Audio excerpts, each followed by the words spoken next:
Ok, hoje eu vim falar um pouco sobre TDAH e qual o meu local de fala, né? Por que que eu posso falar de TDAH? Eu acho que todo mundo pode falar de qualquer coisa, na verdade, mas eu tenho TDAH, eu sempre tive TDAH, eu nunca não tive TDAH. Eu tenho 22 anos, então são 22 anos de experiência, talvez o assunto que eu mais tenho propriedade para falar nesses 22 anos de existência. E além disso, eu sou acadêmico de psicologia, eu sou estudante de psicologia, não sou psicólogo, mas isso meio que faz parte da minha bolha. O TDAH faz parte da minha bolha, é algo que eu falo constantemente, ouço constantemente sobre, eu estudo constantemente.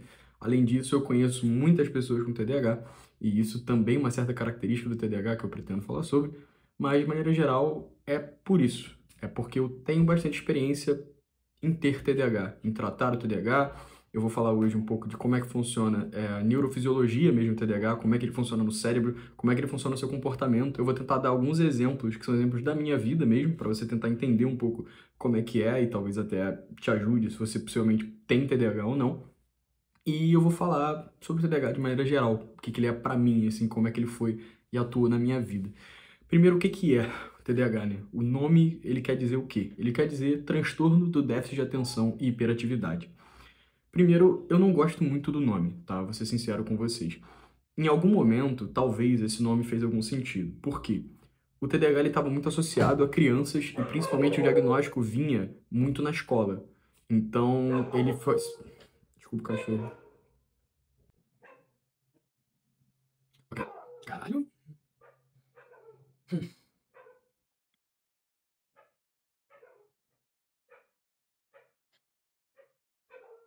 Cala a boca! Bom, o diagnóstico ele era muito comum na escola. Então, realmente, na escola, uma criança com TDAH, ela vai ter muita dificuldade de fazer o que está sendo pedido para ela, em prestar atenção nas coisas que estão sendo pedidas que ela preste atenção.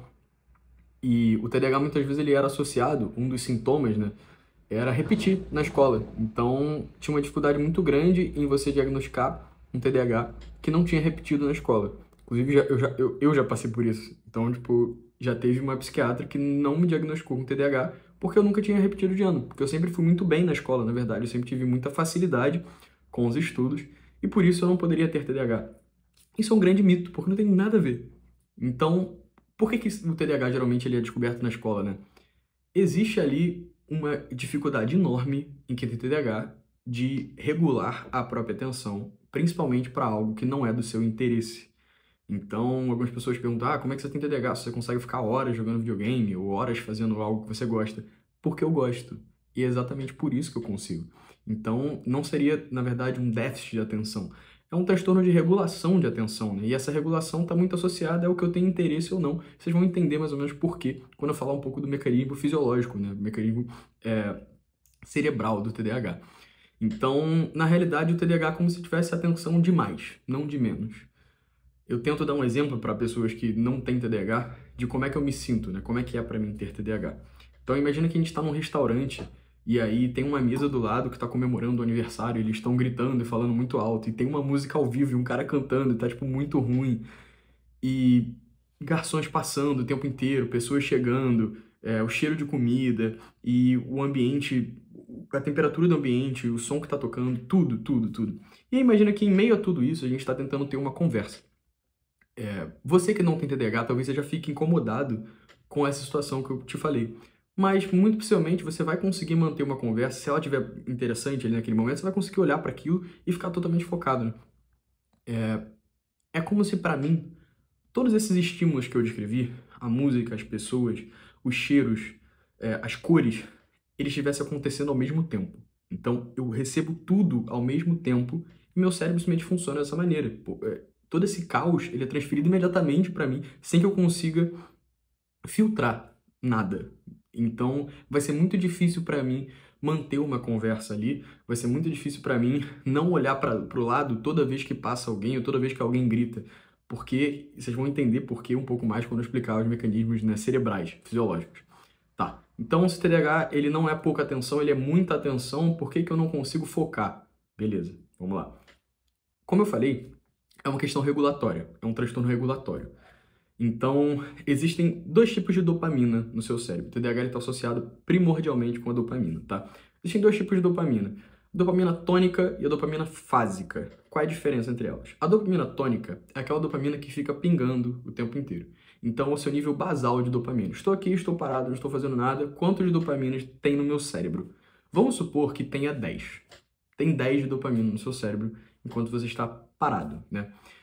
E aí, vamos supor que existe a dopamina fásica também, que eu vou explicar. A tônica é a que libera o tempo todo, é o seu basal. Vamos supor que o seu seja 10. E a dopamina fásica é a dopamina liberada perante um estímulo. Então, quando eu faço isso aqui, libera tanto. Quando eu faço isso aqui, libera tanto. Então, vamos supor que você está lá na dopamina normal e aí alguém grita. E aí é uma emergência. E aquilo tem uma liberação de dopamina porque puxa a sua atenção. Então, vamos supor que um grito seja 20. E aí você olha para aquilo imediatamente, porque você estava aqui no 10, algo foi a 20. E aí você foi lá e olhou. É como se, para mim, a minha dopamina fosse 1. Então, volta para a analogia. Você está lá com a dopamina 10. Com a sua dopamina 10, você consegue se forçar, por exemplo, a ler alguma coisa. Você está lá fazendo nada, dopamina 10, estou lendo alguma coisa. Vamos supor que cai uma caneta no chão. Essa caneta, ela caiu, e vamos supor que ela liberou ali de dopamina fásica 5, 6. Só que você estava no 10, não estava? Então aquilo muitas vezes não vai ser um problema para você. Você está no 10 aqui mantendo a leitura, e caiu uma caneta e liberou 5. É como se minha dopamina fosse 1. Então, quando aquela caneta cai e libera 5, a minha atenção vai diretamente para lá, independente de qualquer coisa. Porque minha dopamina tônica é muito baixa. Só que a fásica, ela é maior. Ela acaba me estimulando mais, porque eu tô partindo daqui. Você tá aqui, a caneta tá aqui. Eu tô aqui, a caneta tá aqui. Então, minha atenção vai diretamente para aquele evento que liberou, mesmo que seja pouca dopamina, liberou alguma. Então, por isso que morder uma caneta, brincar com alguma coisa, desenhar, pode ser tão estimulante para alguém com TDAH e pode, na realidade, ajudar essa pessoa a focar, né? Eu sempre brinco que parece que tem um macaco batendo prato no meu cérebro o tempo inteiro e, às vezes, eu preciso dar uma atividade para esse macaco fazer. Então, vai lá, macaco, fica desenhando enquanto eu consigo prestar atenção nessa aula. Então, é basicamente isso, de um ponto de vista pessoal, como é que funciona para mim, né? Então, considerando que o TDAH tem esse problema, né? Esse problema de regulação de dopamina. Você tem uma dopamina fásica muito baixa, dopamina fásica mais alta, dopamina tônica mais baixa. Então, tudo acaba que é muito estimulante, né? E, por isso, é muito difícil conseguir regular a sua atenção para algo que é muito chato.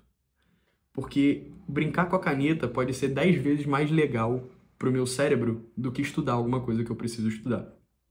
Eu diria que é quase torturante ter que me forçar a realizar uma atividade que eu não quero fazer, que eu não tenho interesse em fazer.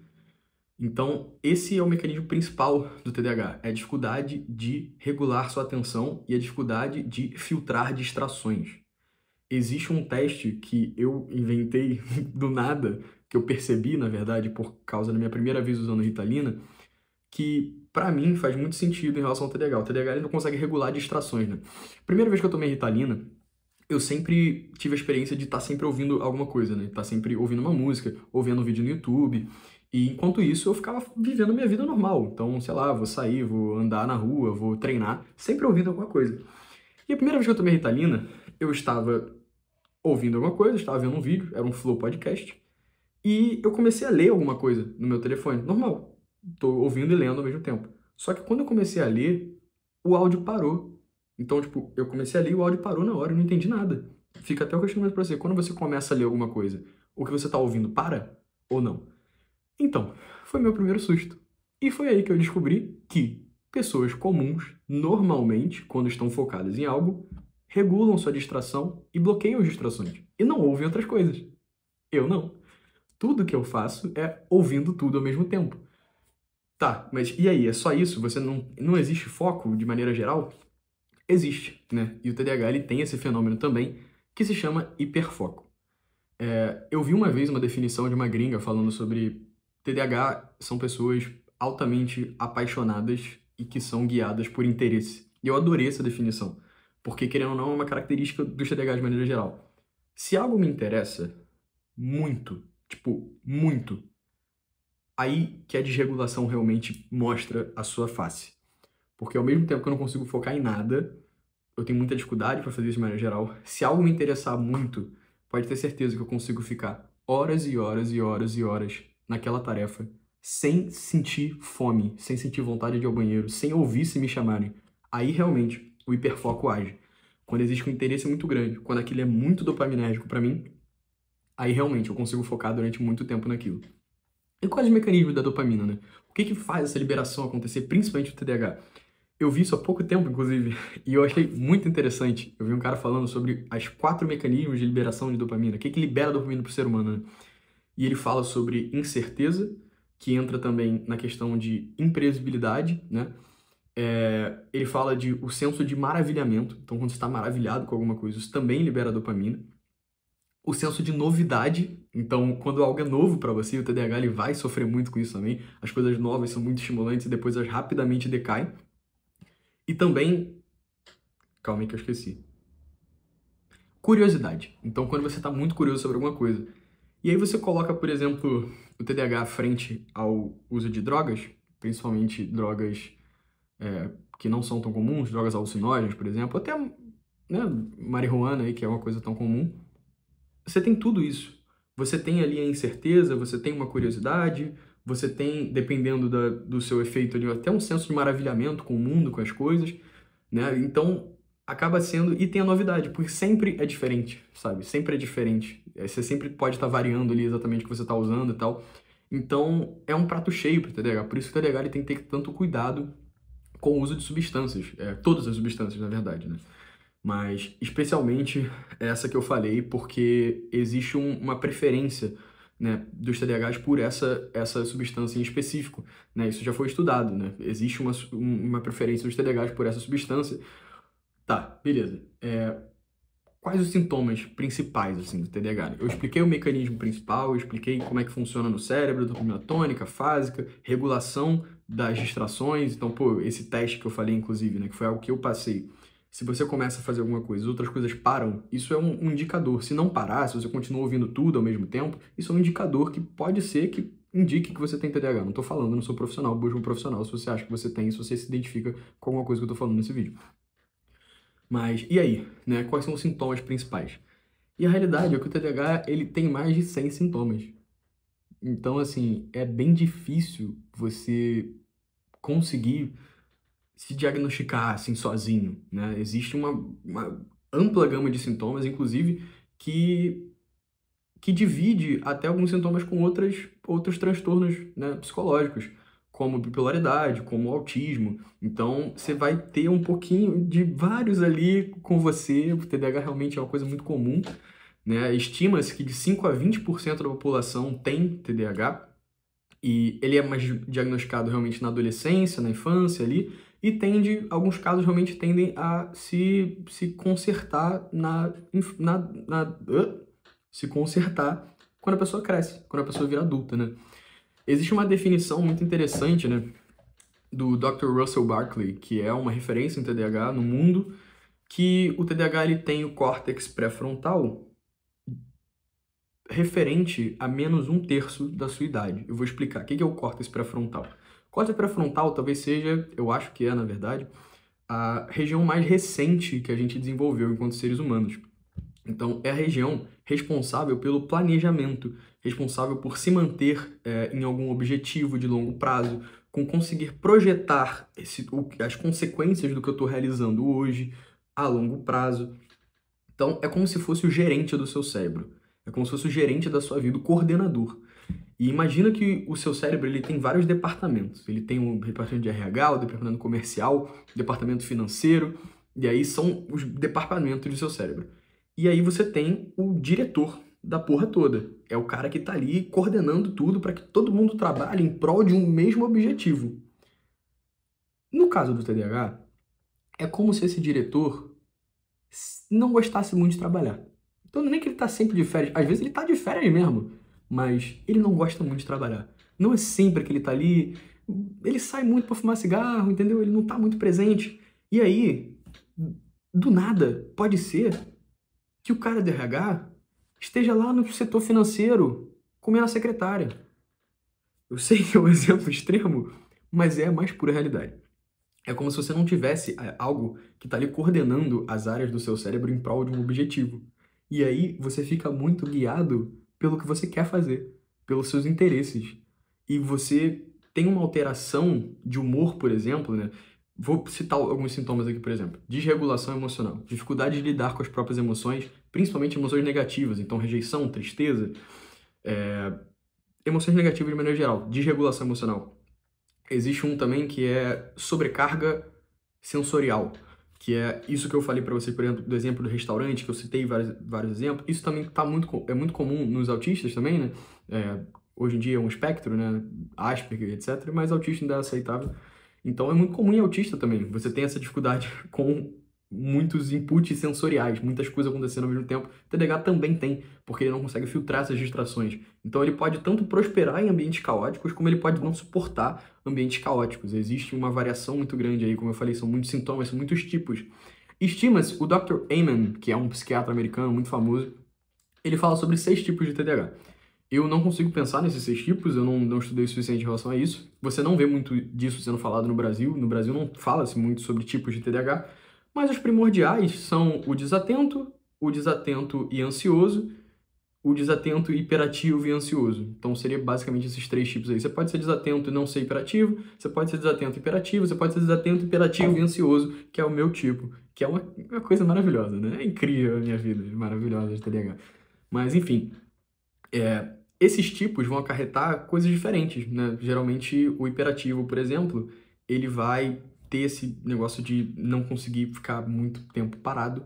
E existe um fenômeno também que vem da hiperatividade, né? Que enquanto você está crescendo, pode ser que essa sua hiperatividade física, né? Pô, a criança TDAH, ela gosta muito de correr, ela gosta muito de brincar, de pular, e muitas vezes ela é muito impulsiva. A impulsividade também está ligada ao TDAH por causa dessa questão do córtex pré-frontal que não está funcionando muito bem. Ele tem esse atraso de desenvolvimento. Então, por exemplo, segundo o Dr. Russell Barkley, supondo que eu tenho 21 anos, eu tenho 22, mas só para ficar mais fácil, supondo que eu tenho 21 anos, é como se o meu córtex pré-frontal, então a região que comanda o meu cérebro, fosse um diretorzinho lá de 14 anos. Então, todos os outros funcionários têm 21 anos e o diretorzinho que está comandando tudo tem 14. Então, ele que decide o que todo mundo vai fazer, para onde todo mundo vai. Entendeu? O problema que está associado nisso. Então, eu nem lembro mais por que eu estava falando disso. Por que eu estava falando disso? Córtex pré-frontal, pá, beleza, sintomas. Então, o TDAH ele compartilha sintomas com muitos outros transtornos, né? E tem a questão dos tipos. Pode ser que essa hiperatividade, né, que você possui ao longo da vida, conforme você vai fazendo coisas, a criança brinca muito, corre muito, faz muita besteira, ela vai sendo regulada, né? Então, você fala, não faz isso, não pode fazer isso aqui, não faz isso aqui. Conforme ela vai sendo regulada, essa hiperatividade, muitas vezes que ela é física, ela pode virar uma hiperatividade mental. Então, essa criança, muitas vezes, que antes era muito ativa, ela pode virar uma criança, na verdade, muito calma, aparentemente, né? Só que pensa demais, pensa muito. E o cérebro, na verdade, gasta mais energia do que o corpo. Então, você está gastando até mais energia do que você estaria se você estivesse correndo por aí, sabe? Simplesmente pensando demais. Isso é muito comum em TDAH. O que também é comum em TDAH? Falar demais. Pessoas tendem a falar demais. Lembra que o TDAH, ele tem dificuldade nesse direcionamento, nesse freio. A dopamina, ela também atua como um certo freio para outros neurotransmissores. É um direcionador para onde eu vou direcionar essa noradrenalina, que também é um neurotransmissor que ajuda no foco do TDAH. Por que TDAHs, por exemplo, tendem a dirigir mais rápido, de maneira um pouco mais imprudente? A liberação de adrenalina, dirigindo mais rápido, realmente ajuda um pouco a focar no que eu estou fazendo.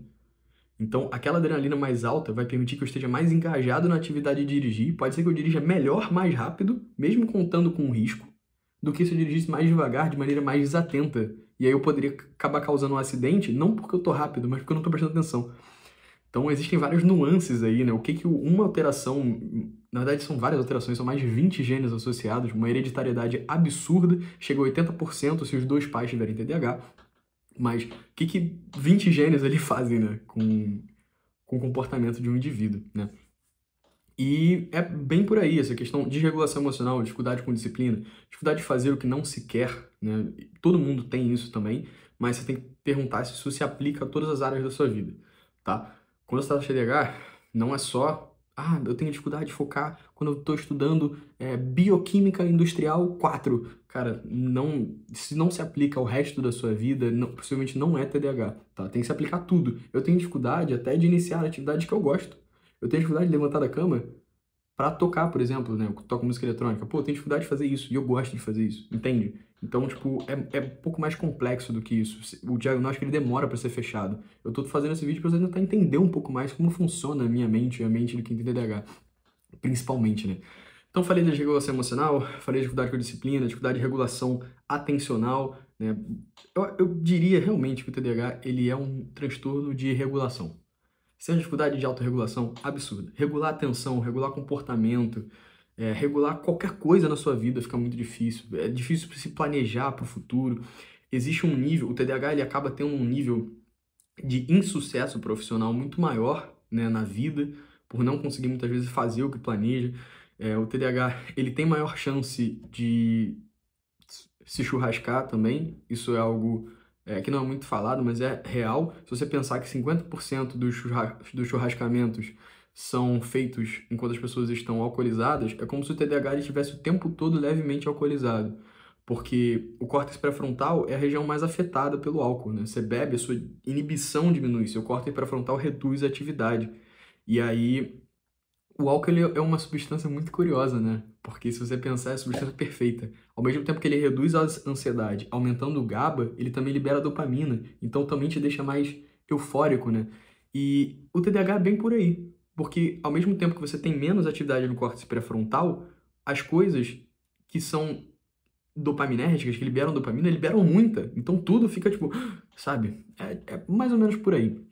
Com o tempo se tende a melhorar, então conforme o TDAH vai crescendo, se tende a melhorar, porque é um atraso no neurodesenvolvimento, né? Não necessariamente vai ficar assim para sempre, mas a questão é a seguinte, e eu vou falar de medicação daqui a pouco.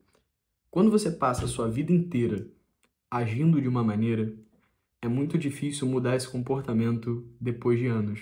Então, mesmo que o seu córtex pré-frontal ele quase que se normalize quando você chegar à vida adulta, aos 40, 50 anos, você passou 40 anos agindo daquela maneira. Então mudar seu comportamento vai ser muito difícil. E aí que eu considero que está a importância da medicação, né? Quais são as medicações que são utilizadas para tratar o TDAH? Geralmente, são medicações que estão associadas a aumentar a atividade no córtex pré-frontal. Então você tem primeira linha de tratamento Ritalina, que é uma medicação que já existe há muitos anos. E segunda linha, que na verdade também é a primeira linha, só que depende do profissional, é o Venvance, né? O Venvance é uma anfetamina, então ele acaba sendo um pouco mais perigoso pelo potencial aditivo que o TDAH tem. O TDAH ele tem uma facilidade de se viciar em substâncias que é muito grande, porque a substância, principalmente a substância ilícita, a substância usada de forma recreativa, ela libera muita dopamina.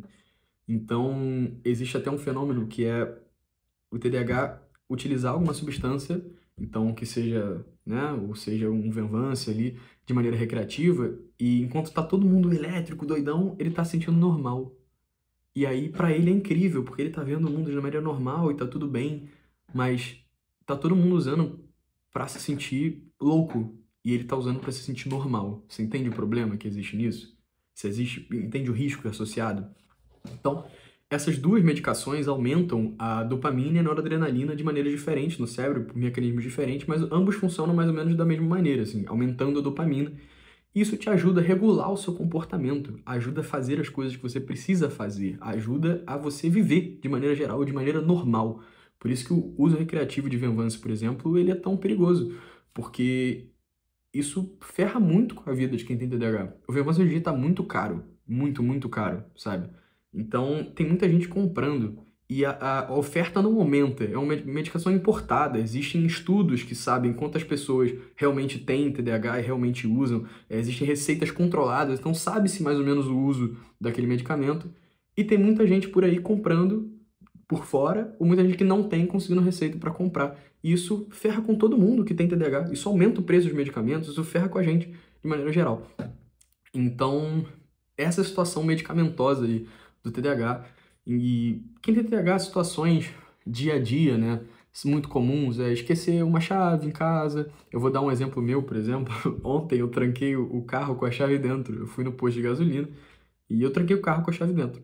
É isso. Eu tive que ligar para minha mãe vir trazer a chave reserva, eu abri o carro e consegui ir para academia normalmente, né? Por mais que eu me medique, não dura o dia inteiro, né? E alguns comportamentos, você não está acostumado, por exemplo, a checar as coisas que pessoas normalmente checam. Acabam ficando pro resto da vida. se você não ficar atento a isso e mudar. Por isso que eu volto para a questão da medicação. Por que que é importante, por exemplo, você se medicar, mesmo que você seja um adolescente, né? Por que que eu considero importante? Isso é uma opinião minha, não uma opinião médica. Quando você não tem esse funcionamento correto do córtex pré-frontal, você vai exibir comportamentos próprios. Quando você cresce, então você tem ele da sua adolescência até, por exemplo, sua vida adulta, até uns 30 anos, o uso da medicação, a chance é que você comece a desenvolver comportamentos de pessoas normais, porque seu cérebro está funcionando de maneira normal. Isso vai te ajudar a chegar num ponto melhor na sua vida. Então, por exemplo, eu não quero chegar aos meus 30 não ter conseguido fazer um terço das coisas que eu queria fazer, por exemplo, não ter conseguido organizar minha vida, finalizar minha faculdade, sabe? Então, é uma questão que você vai ter que colocar na balança se você vai se medicar ou não. O que que você prioriza, o que que você realmente quer na sua vida. E muitas vezes, dependendo da severidade do seu TDAH, pode ser uma questão de segurança. Tem um caso de uma menina em Londres que ela foi viajar, foi dirigir, no caso, ela dirigia, o TDAH, ele precisa muito da medicação para dirigir. Dirigir é um fato relevante para o TDAH, que ele precisa estar medicado. E a menina, ela ia dirigir de férias e ela pediu para o psiquiatra para estar sem medicação durante essas férias. E realmente, ela esteve sem a medicação. Só que ela matou um cara porque ela atropelou ele no caminho, indo viajar. Então você vê realmente a importância que isso tem, pelo nível de desatenção. Dá para notar, por exemplo, uma diferença muito clara de quando eu estou dirigindo medicado ou não. Quando eu estou dirigindo medicado, eu estou dirigindo prestando atenção. Quando não estou medicado, eu estou dirigindo e passa um pássaro e eu faço assim, ó. Dirigindo, não importa a velocidade, eu faço assim. Então, isso são dramas da vida diária do TDAH, que eu vou falar mais sobre isso eventualmente, né? Coisas, situações da vida que até são mais identificáveis. Mas como é que você cuida desse TDAH também de forma natural, né? Eu vou deixar isso aqui pra você porque eu acho que é importante. Se você tem TDAH, isso pode realmente te ajudar. Se você não quer se medicar, ou se você já se medica, não é o suficiente. Coisas que realmente me ajudaram, tá? Existe ali uma correlação entre a sua glicemia no sangue e seu processo atencional, seu processo de atenção. Até porque comida também libera dopamina, altera esse mecanismo de recompensa aí que você tem, tá? Coisas que me ajudaram. Jejum. Não é para todo mundo, não é. Para mim funciona muito bem. Eu consigo treinar em jejum, eu consigo correr em jejum, eu consigo fazer academia em jejum. E já chegamos lá. Academia. Treinar e correr ajuda e muito no TDAH. Ajuda a reduzir sua ansiedade e ajuda a aumentar a atividade na área que você mais precisa, seu córtex pré-frontal. Correr para mim também ajuda muito. Depois da corrida, meu córtex pré-frontal funciona como se eu tivesse medicado. Eu juro para você, é excelente. Então, jejum, academia, corrida, outra coisa, dietas altas em proteína, muito mais altas do que o normal, tá? Muito mais altas que o normal para pessoas normais. Isso também ajuda a aumentar a atividade do córtex pré-frontal e quanto menos você mexe na sua glicemia, mais sua atenção sustentada fica mais linear. Você consegue manter a atenção durante mais tempo nas coisas, ela altera menos, né? Então, talvez dietas com menos carboidrato, que vão alterar menos sua insulina, podem ajudar com a questão da atenção. Mas se você mesmo assim gosta de comer carboidrato, faz parte da sua rotina, tenta não comer quantidades muito grandes de uma vez. Se você quer comer, por exemplo, um doce, eu sei que é muito difícil, o TDAH tem dificuldade de regular isso também. Você pode comer pedaços desse doce ao longo de um tempo maior, porque isso ajuda, né? Para TDAHs, bebidas ou alimentos de alto índice glicêmico sendo administrados ao longo do tempo ajudam também a regular a sua atenção. Então, e durma bem. Eu acho que esse é o principal, durma bem, porque isso também mexe muito com a sua atenção, mexe muito com a forma que você regula suas emoções, etc. E TDAHs ele podem ser muito sensíveis às próprias emoções, né? Sensíveis à rejeição, a coisas que são muito comuns na vida, mas essa dificuldade de regular as próprias emoções se torna muito presente e fica muito difícil, né? Eu trouxe esse vídeo hoje mais para explicar mais ou menos como é que funciona, eu trouxe algumas situações pessoais, mas esse vídeo eu não peguei muito conteúdo científico para fazer ele, não, foi mais para mim mesmo, eu queria muito fazer esse vídeo, mas eu pretendo trazer futuramente alguns conteúdos mais embasados cientificamente, né, sobre isso, e também alguns conteúdos talvez até um pouco mais engraçados, voltados à minha vida pessoal e situações que eu passo com uma certa frequência, e como a de ontem, que foi que eu tranquei o carro com a chave dentro. Minha mãe também tem TDAH, então, situações, por exemplo, de eu chegar em casa e ter uma chave na porta, já ali, tipo, porta da rua mesmo, ter uma chave da porta com a chave de carro, é muito comum, entendeu? É uma coisa, assim, semanal pra mim. Mas é isso, falei mais ou menos o que eu queria falar. Se você tiver alguma dúvida sobre TDAH de maneira geral, principalmente se for uma dúvida pessoal e eu possa te responder, deixa aí nos comentários. E é isso. Muito obrigado. Se você tem TDAH, se você acha que você tem, se despertou algum tipo de suspeita por esse vídeo, procure ajuda. Procura um psicólogo e fala com alguém, conversa com um amigo, vê o que ele acha. Muitas vezes a percepção das pessoas ao nosso redor são muito mais claras que as nossas, sabe? Então, por exemplo, eu sabia que minha mãe tinha TDAH há muito tempo. Eu olhava para ela e falava, meu Deus, essa mulher tem TDAH há muitos anos já. Mesmo sem ser um profissional, só me familiarizando com realmente o que é. Então é isso. Isso pode mudar muito a sua vida.